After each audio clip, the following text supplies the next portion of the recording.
Islamabad, Pakistan, nominally a US partner in the war against terrorism, sees the Taliban's victory as its own in Afghanistan.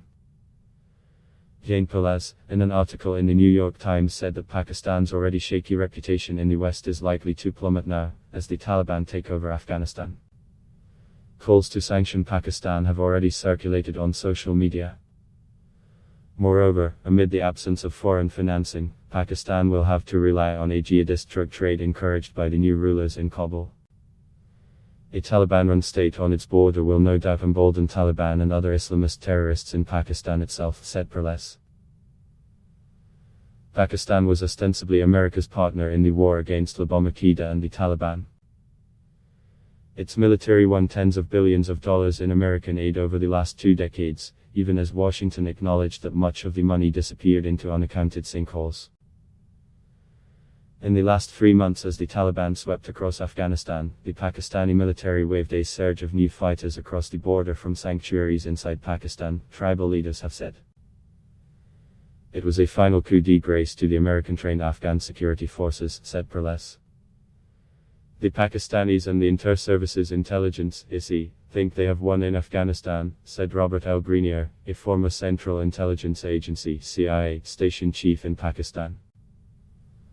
But he warned, the Pakistanis should watch what they wish for. If the Afghan Taliban becomes leaders of a pariah state, which is likely, Pakistan will find itself tethered to them. Perlez also said that Pakistan is not only the real winner.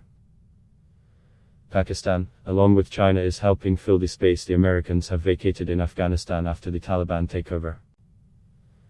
The embassies of the two nations have remained open since the Taliban seized Kabul. A Pakistani protege, Khalil Haqqani, a Taliban leader who was a regular visitor to Pakistan's military headquarters in Rawalpindi, is one of the new rulers of Afghanistan, reported the New York Times. Known to American intelligence as the Taliban emissary to Al-Qaeda, Haqqani showed up in Kabul last week as their new chief of security, brazenly armed with an American-made M rifle, with a protection squad dressed in American combat gear. The nexus between the Pakistanis and the victorious Haqqani was indisputable and indispensable to the Taliban victory, said Douglas London, a former CIA counterterrorism chief for South and Southwest Asia. The head of the Pakistani army, Qamar Jav Bajwa, and the head of the ISI, Hamid Faye, met with Haqqani on a recurring basis, London said. The extended Haqqani family has long been known to live in the largely ungoverned areas of Pakistan along the Afghan border, reported the New York Times. Pakistan's help, he said, encompassed a gamut of services. Safe havens in the borderlands of Pakistan, particularly in the city of Quetta, sheltered Afghan Taliban fighters and their families. Medical services treated wounded fighters, sometimes in hospitals in the major cities, Karachi and Peshawar. Free rein for the Haqqanis to run lucrative real estate, smuggling and other businesses in Pakistan kept their war machine churning, reported the New York Times. The ISI also provided the Taliban with assets that elevated their international status.